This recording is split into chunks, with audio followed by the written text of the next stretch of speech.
आज के ज़माने में लड़कियां कभी भी अकेला नहीं समझती, क्योंकि उनके घर वाले उसे सपोर्ट करने के लिए तैयार खड़े होते हैं।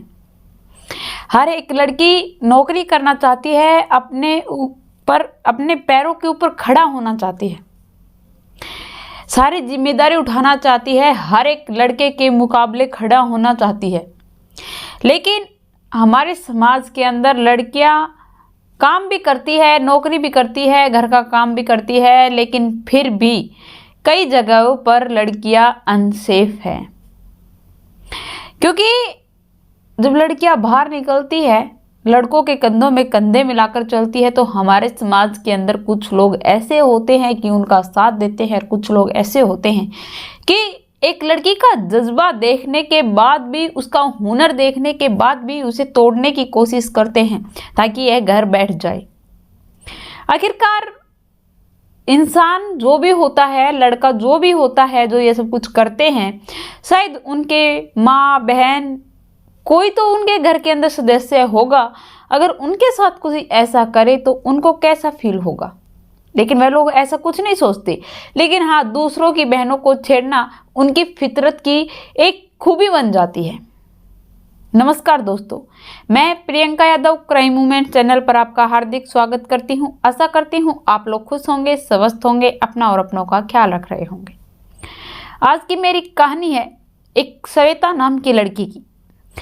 श्वेता जो कि एक बहुत अच्छी इंटेलिजेंट लड़की थी। 10वीं के अंदर उसने अच्छी परसेंटेज से 10वीं पास की थी। 12th भी उसने अच्छे मार्क्स से पास की थी, जिसके कारण आगे जाकर उसे ज़्यादा मेहनत नहीं करनी पड़ी। एक अपने मुकाम पर उसने एक नौकरी हासिल की। बड़ी ही ईमानदारी से वह अपना प्रोजेक्ट करती थी, कंपनी का नाम रोशन करती थी। एक दिन अपने ऑफिस में जाने के लिए बहुत ज़्यादा खुश थी। कुछ प्रेजेंटेशन देना था, मीटिंग थी। वह अपने घर से एक साड़ी बांधकर जाती है। साड़ी बांधने के बाद वह जब पहुंचती है तो उसी का बॉस उस पर नियत बहुत ज़्यादा खराब कर लेता है, जिसके कारण लड़की श्वेता उससे बहुत ज़्यादा सैड होकर, बहुत ज़्यादा गुस्सा होकर उससे झगड़ा करती है और वह उस कंपनी से जाने का निर्णय कर लेती है। लेकिन उसे नहीं पता था कि उसका यह निर्णय किस हद तक जा सकता है। जब वह अपने घर पर जा रही थी, रात बहुत हो चुकी थी। उसके साथ रास्ते में कुछ ऐसा हुआ कि वह किसी को बताने के लायक भी नहीं थी। वह जब पूरी रात एक जंगल में बिताकर सुबह एक ऑटो वाले को हाथ देकर अपने घर पहुंचती है। घर वाले जब उसकी हालत देखते हैं तो वे तभी तुरंत ऑटो वाले को ही लेकर अस्पताल पहुंच जाते हैं। लड़की बार बार एक ही बात कह रही थी कि मेरा बलात्कार हुआ है, लेकिन डॉक्टर्स ये कह रहे थे कि आपका बलात्कार नहीं हुआ है, इनका एक्सीडेंट हुआ है, जिसके कारण इनके सर में गहरी चोट आई है, सदमा है, जिसके कारण इन्हें यह लग रहा है इसके साथ रेप हुआ है और इसकी जो दिमाग की हालत है वह बिल्कुल भी ठीक नहीं है। क्या ये पहले कभी कोई दवाई खाती थी, इसे कभी पहले ऐसी कोई बीमारी हुई थी? तो उसकी माँ ने कहा कि मेरी बेटी श्वेता को ऐसी कोई भी बीमारी नहीं थी, बल्कि वह पढ़ने में एकदम अच्छी और टॉपर थी। मेरी बेटी की दिमागी हालत ऐसे कैसे खराब हो सकती है? लेकिन उसकी सुनने वाला वहाँ पर कोई नहीं था। डॉक्टर ने भी उसे रिपोर्ट दे दी और उसके साथ रेप होने का दावा वो जो कर रही थी उसे झुठला दिया गया। लेकिन लड़की के साथ रेप हुआ नहीं, तो फिर वह बार बार रेप के बारे में क्यों कह रही थी और उसे रेप के ही सपने क्यों आ रहे थे? लड़की अपने मन से बार बार यही क्वेश्चन कर रही थी कि आखिरकार मेरे साथ हो क्या रहा है। वह रात को चिल्लाती, दिन में चिल्लाती, उसे न जाने बुरे बुरे सपने आने लगे थे। जो उसके साथ बीता था वह उसे रात को बहुत बार दिखाई देता था। लड़की बहुत निराश थी। उसके पिता उसे कहते हैं कि बेटा अपना ये जो पागलपन है इसे हटा दे, अपने ऑफिस में जा, लोगों से मेल बातचीत कर, तो तेरा जो दिमाग की हालत है वह ठीक हो जाएगी। जो तेरा सदमा में जो तू जी रही है, ये सदमा से भी तू बाहर उभर पाएगी। यह सब कुछ कहकर उसके पिता उसे समझाते हैं। तो श्वेता भी बाहर जाने का निर्णय लेती है, लेकिन वह बाहर तो जाती है लेकिन ऑफिस के लिए नहीं, बल्कि पुलिस थाने। एफआईआर दर्ज करवाती है कि मेरे साथ बलात्कार हुआ है, लेकिन उसे कुछ भी याद नहीं था। उसे याद न होने के कारण पुलिस की भी कुछ भी हेल्प नहीं हो पा रही थी। तब उसके घर वालों को तो ये बात पता चलती है कि लड़की एफआईआर दर्ज करवा कर पुलिस स्टेशन बैठी है। तो उसके पिता पुलिस स्टेशन पहुंचते हैं और कहते हैं कि जी मैं कांस्टेबल रह चुका हूं और मुझे पता है कि एक लड़की के साथ रेप होता है तो हमें एफआईआर दर्ज करवानी चाहिए, लेकिन मेरी बेटी मानसिक संतुलन खो चुकी है, इसका कोई भी रेप नहीं हुआ है, यह रिपोर्ट आप देख सकते हो। जब उसे एडमिट करवाया गया था तो उसकी जो जांच हुई थी उसके अंदर साफ साफ बयां था कि उसके साथ कोई भी रेप वाली कोई भी ऐसी वारदात नहीं घटी, बल्कि उसके साथ कोई ऐसा हादसा हुआ था, एक्सीडेंट हुआ था जिसके कारण वह अपनी मानसिक स्थिति खो चुकी थी और उसे ऐसा लग रहा था कि उसका किसी ने रेप किया है। लेकिन पुलिस इंस्पेक्टर साहब को यह समझ नहीं आ रहा था कि एक लड़की अपनी ही इज्जत लूटने का यूँ दावा क्यों करेगी। लेकिन लड़की की जब कुछ बातें सुनते थे तो ऐसा लगता था कि लड़की के साथ रेप हुआ है, लेकिन कुछ बातें सुनते थे तो ऐसा लगता था कि वह पुलिस को गुमराह कर रही है। लेकिन पुलिस इंस्पेक्टर साहब ने फिर भी श्वेता का साथ दिया, उसके हर एक पहलू को सुलझाने की कोशिश की। लड़की उन्हें कुछ याद आता तो बताती, लेकिन पुलिस वाले वहाँ पहुँचते तो वह कहती कि मुझे कुछ याद नहीं है। पुलिस इंस्पेक्टर साहब भी उससे तंग आ चुके थे, लेकिन फिर भी वह उस लड़की को न्याय दिलवाने के लिए उसके साथ खड़े थे। एक दिन लड़की रोड से गुजर रही थी तो उसे कुछ याद आता है। मंदिर में कुछ घंटियां बज रही थी जिसके कारण वह वहाँ रुक जाती है और उसे अपने साथ जो भी हुआ था वह याद आता है। वह पुलिस को फिर से फ़ोन करती है। पुलिस इंस्पेक्टर साहब फिर से अपनी फौज को लेकर वहाँ पर पहुँचते हैं। वह अपने जितने भी लोग थे उन्हें लेकर तो वहाँ चले जाते हैं। तब लड़की से पूछताछ की जाती है तो लड़की बताती है कि उस दिन जब वह लोग मुझे यहाँ से ले गए थे तो ऐसे ही कोई घंटी बज रही थी, आसपास कोई मंदिर था और वह मुझे जंगल में भी ले गए थे। वह जितनी ही आगे बढ़ती है वह बताती जाती है कि मैं यहाँ से गई थी, मैं यहाँ से गई थी।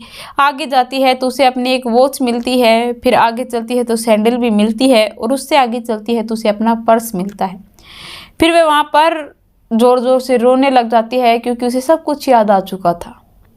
वह फिर बताती है, वहाँ पर ले जाती है जहाँ पर उस लड़की के साथ उन 4 लोगों ने रेप किया था। वह पुलिस को बताती है। वहाँ पर जाने के बाद पुलिस को भी क्लियर हो जाता है कि लड़की के साथ रेप तो हुआ था, लेकिन इस रेप को दबाने की कोशिश भी की गई है।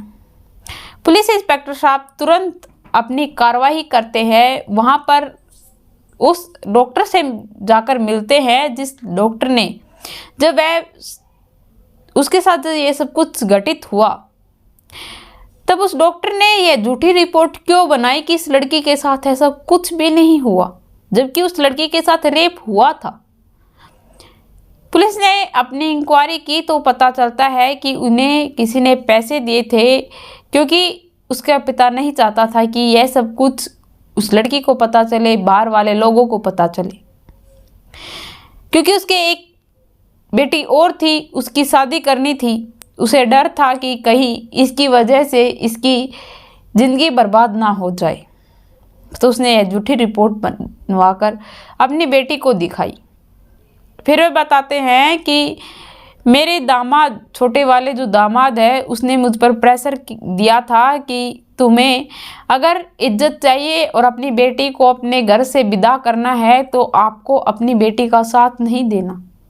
जो हुआ है उसे यहीं पर ख़त्म करो और मुझे इस सभी चीज़ों के बारे में दोबारा चर्चा नहीं चाहिए। इसीलिए मैंने यह एफआईआर दर्ज नहीं करवाई और सारी जो रिपोर्ट थी वह बदलवा कर अपनी बेटी को दिखा दी और इसे मैं एक सदमा कहकर भुला देने के लिए कहा था, लेकिन यह तो इस सदमे को दिल पर ले बैठी।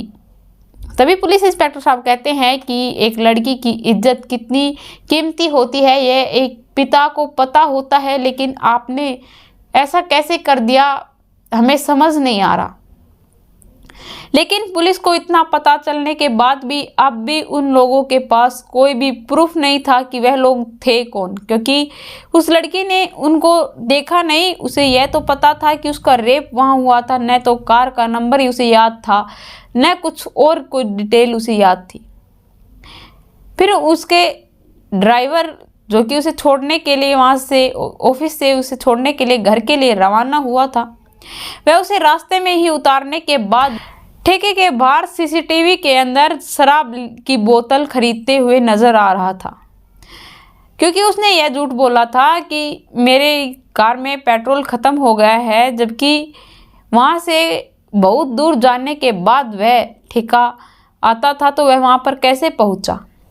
उससे पूछताछ की गई तो पता चलता है कि उसने झूठ बोला था। यह सब कुछ बीतने के बाद भी पुलिस एक बार तो यह सोचती थी कि ये केस सॉल्व होने वाला है, लेकिन फिर से पुलिस इंस्पेक्टर साहब वहीं पर आकर खड़े हो जाते जहाँ से शुरू हुए थे। एक दिन लड़की को फिर से एक चीज़ याद आती है कि उनमें से एक व्यक्ति ने यह कहा था कि वाह यार क्या माल मिला है, और उन लोगों ने ड्रिंक कर रखी थी, यह लड़की दावे से कह रही थी। उन लोगों की आंखें देखकर पुलिस इंस्पेक्टर साहब ने कहा कि तुम पहचान सकती हो। वहाँ के जंगल के पास आसपास की जितनी भी लोकेशन थी वह सभी निकलवाई गई। 1500 ही फ़ोन वहाँ पर थे। उन 1500 फ़ोनों की लोकेशन निकलवाई गई। उनके साथ जो भी लोग थे उन्हें वहाँ पर बुलाया गया, उनके मुंह पर कवर करके आंखें उस लड़की को दिखाई गई, लेकिन लड़की उन आंखों को देखकर डर जाती थी।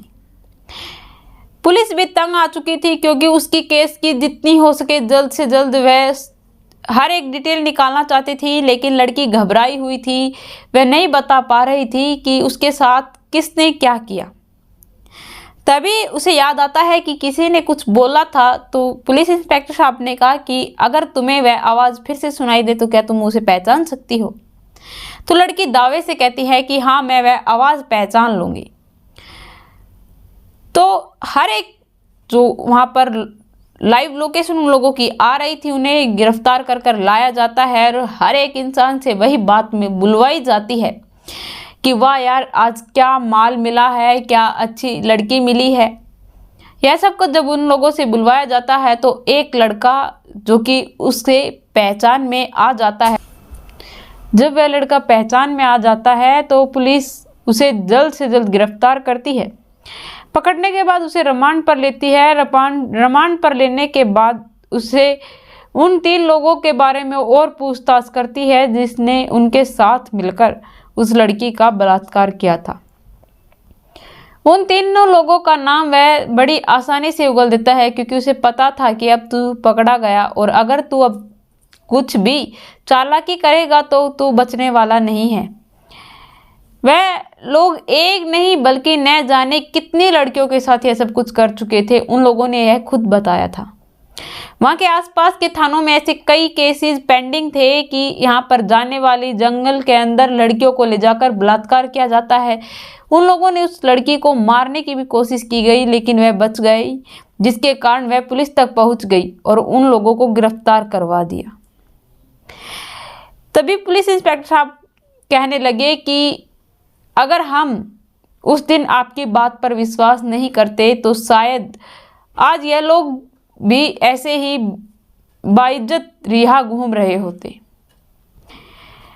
यह लोग अपराध करते रहते और हम लोग इन लोगों को पकड़ भी नहीं पाते। तुम्हारी जैसी लड़की हमारे समाज के अंदर हर एक लड़की के अंदर होनी चाहिए, ताकि वह हौसला रखे और न्याय मांगने के लिए हर वक्त पुलिस का साथ दे। हर एक मुश्किल घड़ी के अंदर वह यह ठान ले कि उसे न्याय चाहिए। न जाने कितनी लड़कियां हैं जो घर के प्रेशर में आकर आवाज़ नहीं उठा पाती, अपने साथ न्याय नहीं करवा पाती। जो श्वेता ने किया वह एक बहुत ज़्यादा काबिलियत तारीफ़ है, क्योंकि हर एक लड़की के अंदर इतना ज़्यादा जज्बा नहीं होता जो उसमें था। उसने अपने साथ जो भी हुआ उसके साथ साथ उन लड़कियों को भी न्याय दिलवाया जिन लोगों के बारे में शायद किसी को पता भी नहीं चल पा रहा था। तो श्वेता के लिए आप लोगों के मन में क्या विचार है कमेंट में लिखकर ज़रूर बताना। मेरे चैनल को सब्सक्राइब करना, बेल नोटिफिकेशन को ऑन करना ताकि ऐसी हर वीडियो जल्द से जल्द आप लोगों तक पहुंच पाए।